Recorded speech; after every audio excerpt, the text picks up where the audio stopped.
നമ്മോടൊപ്പം ഇപ്പം ഡോക്ടർ സനൻ സദാനന്ദ് നമ്മോടൊപ്പം ചേരുകയാണ്. ഡോക്ടർ സനൻ കേൾക്കാമോ? ഓഡിയോ ഓക്കെ ആണോ?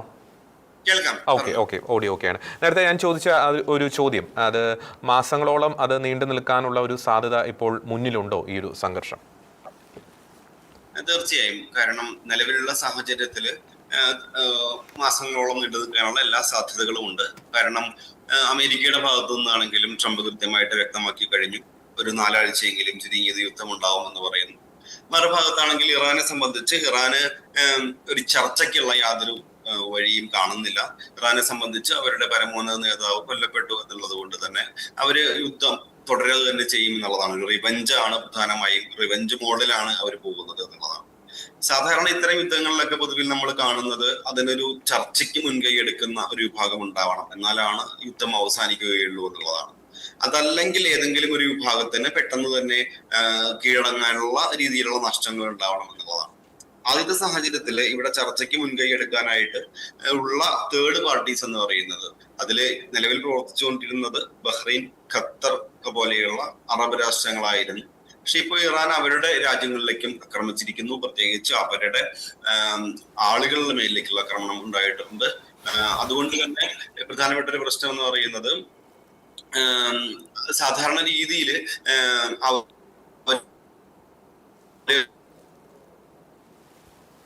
മുൻപത്തെ രീതിയിലുള്ള ഒരു നെഗോസിയേഷനുള്ള മുൻകൈ എടുക്കാനുള്ള യാതൊരു അവിടെ കാണുന്നില്ല എന്നുള്ളതാണ്. ഹലോ. യെസ്. മറ്റൊരു കാര്യം കൂടിയുണ്ട്. ഇപ്പോൾ ഈ ലെബനോനിലേക്ക് ഇസ്രായേൽ നടത്തുന്ന ഒരു ആക്രമണം, അപ്പോൾ ഇസ്രായേൽ പോലുള്ള ഒരു ചെറിയൊരു രാജ്യത്തെ സംബന്ധിച്ചിടത്തോളം ഇപ്പോൾ 2 രാജ്യങ്ങളിൽ നിന്നുള്ള ആക്രമണങ്ങളെ നേരിടേണ്ടി വരുന്നത്. ലെബനോൻ എന്ന് വെച്ചാൽ ഒഫീഷ്യലായിട്ടുള്ള അവരുടെ ഔദ്യോഗിക സംവിധാനങ്ങളിൽ നല്ല ആക്രമണം വരുന്നത് ഹിസ്ബുള്ളകളിൽ നിന്നാണ്. അപ്പോൾ ഈ ഒരു ദ്വിമുഖ അറ്റാക്ക് ഇസ്രായേൽ നേരിട്ടുകൊണ്ടിരിക്കുന്നു. അപ്പോൾ അത് ഏതെങ്കിലും തരത്തിലുള്ള ഒരു പ്രതിസന്ധി ഇസ്രായേലിന് സൃഷ്ടിക്കാനുള്ള ഒരു സാധ്യത ഉണ്ടോ? കാരണം 2 രാജ്യത്തു നിന്നാണ് നേരിട്ടൊരു അറ്റാക്ക് വന്നുകൊണ്ടിരിക്കുന്നത്. അത് വലിയ ബുദ്ധിമുട്ട് ഇസ്രായേൽ ഉണ്ടാക്കുമെന്ന് തോന്നുന്നില്ല. കാരണം ഹിസ്ബുള്ളയെ സംബന്ധിച്ച് ഹിസ്ബുള്ളയ്ക്ക് പഴയ കരുത്തില്ല എന്നുള്ളതായിരുന്നു. കഴിഞ്ഞ യുദ്ധ സമയത്ത് തന്നെ പരമാവധി ഹിസ്ബുള്ളയുടെ കേന്ദ്രങ്ങൾ തകർക്കുകയും പ്രധാനപ്പെട്ട നേതാക്കളെയൊക്കെ ഇസ്രായേൽ വധിച്ചിട്ടുണ്ട്. അതിനുശേഷം അവരൊരു ഡിഫൻസീവ് മോഡിലേക്ക് പോകുന്ന സാഹചര്യമായിരുന്നു. കാര്യമായ രീതിയിൽ ഇസ്രായേലിനെതിരെയുള്ള ആക്രമണങ്ങൾ ഉണ്ടായിരുന്നില്ല. പക്ഷെ ഇപ്പോൾ ഇറാൻ ആക്രമിച്ച സാഹചര്യത്തിൽ ഏകദേശം വളരെ രീതിയിൽ ഇറാൻ ആക്രമിക്കപ്പെട്ടു, പുറകിലോട്ട് പോയി എന്നുള്ള സാഹചര്യത്തിൽ അവരെ തിരിച്ചടിക്കുന്നതാണ്. അത് പക്ഷേ അതിന് മാത്രമുള്ള ആയുധങ്ങളോ ഒന്നും ഹിസ്ബുള്ളയുടെ കയ്യിൽ ബാക്കിയില്ല. പക്ഷേ അതിനേക്കാൾ വളരെ ശക്തമായ രീതിയിലാണ് ഇസ്രായേൽ അവിടുന്ന് തിരിച്ചടിക്കുന്നത്. അതുകൊണ്ട് തന്നെ അത് ഇസ്രായേലിനെ സംബന്ധിച്ച് അത്ര വലിയൊരു ഇഷ്യൂ ആയിട്ട് തോന്നുന്നില്ല. കാരണം ഇസ്രായേലിന് ഒരേ സമയം തന്നെ ഇസ്രായേലിന്റെ ഒരു രാഷ്ട്രത്തിന്റെ സ്വഭാവം അങ്ങനെ ആയതുകൊണ്ട് തന്നെ പല രീതിയിൽ നിന്നുള്ള ആക്രമണങ്ങളെ അത് നേരിടാനായിട്ട് തയ്യാറാണ്. അതുകൊണ്ട് തന്നെ അത് അത്ര വലിയൊരു പ്രശ്നമായിട്ട് ഇസ്രായേലിനെ ബാധിക്കുമെന്ന് തോന്നുന്നില്ല. ഓക്കെ. ഈ ഗൾഫ് രാജ്യങ്ങളുടെ ഭാഗത്തു നിന്നും നേരത്തെ GCC സഖ്യം ഒരു പ്രസ്താവനകൾ ഇറക്കുന്നുണ്ട്. പക്ഷേ ഏതെങ്കിലും തരത്തിലുള്ള ഒരു സൈനിക നടപടി ഇറാന്റെ നേർക്ക് ഉണ്ടാകാനുള്ള ഒരു സാധ്യതയുണ്ട്. പ്രത്യേകിച്ച് ഈ സൗദി അറേബ്യയുടെയൊക്കെ എണ്ണപ്പാടങ്ങൾക്ക് നേരെയാണ് ആക്രമണം ഉണ്ടായിരിക്കുന്നത്.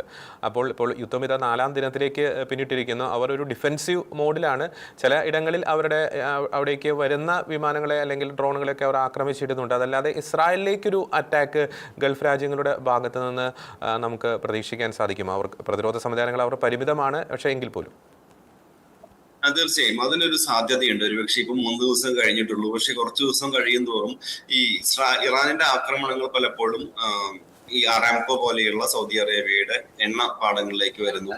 ഖത്തറിന്റെ ഗ്യാസ് പ്രൊഡക്ഷൻ നിർത്തിവെക്കേണ്ട സാഹചര്യം വരുന്നു. അത് മാത്രമല്ല വലിയ രീതിയിലുള്ള നാശനഷ്ടം സംഭവിക്കുന്നുണ്ട്. ബ്രേക്ക് മിസൈൽ ഡിഫൻസ് സിസ്റ്റം വഴി തടയുന്നുണ്ടെങ്കിൽ പോലും ബുർജ് ഖലീഫ പോലെയുള്ള ടൂറിസ്റ്റ് കേന്ദ്രങ്ങളിലേക്ക് വളരെ അരികത്ത് പോലും മിസൈലുകൾ പതിക്കുന്നുണ്ട്. അപ്പൊ അതുകൊണ്ട് തന്നെ അവരെ സംബന്ധിച്ച് ഇത് ഒരു പരിധി വിട്ട് അവർ അത് സഹിക്കുമോ എന്നുള്ളൊരു ചോദ്യമാണ്. അടുത്ത ഘട്ടത്തിൽ അവർ പ്രതിരോധത്തിൽ വിട്ടുകൊണ്ട് ആക്രമണത്തിലേക്ക് കടക്കാനുള്ള സാധ്യതകളുണ്ട്. എനിക്ക് തോന്നുന്നു 4-5 ദിവസം കഴിഞ്ഞതിന് ശേഷമാണ് അത്തരത്തിലുള്ള ഒരു സാഹചര്യം ഉണ്ടാവാനുള്ള സാധ്യതയുള്ളൂ. പക്ഷെ അത്തരം ഒരു ഘട്ടത്തിലേക്ക്, കാരണം അവർ GCC വാണിംഗ് കൊടുക്കുന്നുണ്ട്, ഇറാന് മറ്റു പല രീതിയിലും വരുന്നുണ്ട്. പക്ഷെ ഇറാൻ ഒരു തരത്തിലും ചർച്ചയ്ക്കും തയ്യാറാകുന്നില്ല. അതേസമയം തന്നെ ഇത്തരത്തിലുള്ള കേന്ദ്രങ്ങളിലേക്കുള്ള ആക്രമണം തുടർന്നുകൊണ്ടിരിക്കുകയും ചെയ്യുന്നുണ്ട്.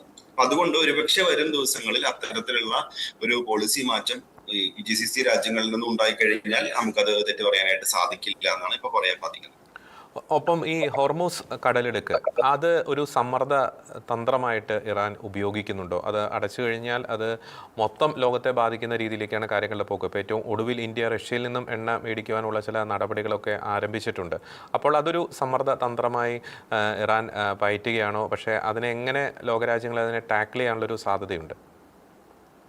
അതാണ് ഇറാന്റെ കയ്യിലിരിക്കുന്ന വജ്രായുധം എന്ന് പൊതുവിൽ അവകാശപ്പെടുന്നത്. കാരണം എണ്ണക്കടത്തിന്റെ 30% കടന്നു പോകുന്ന ഒരു മേഖലയാണ്.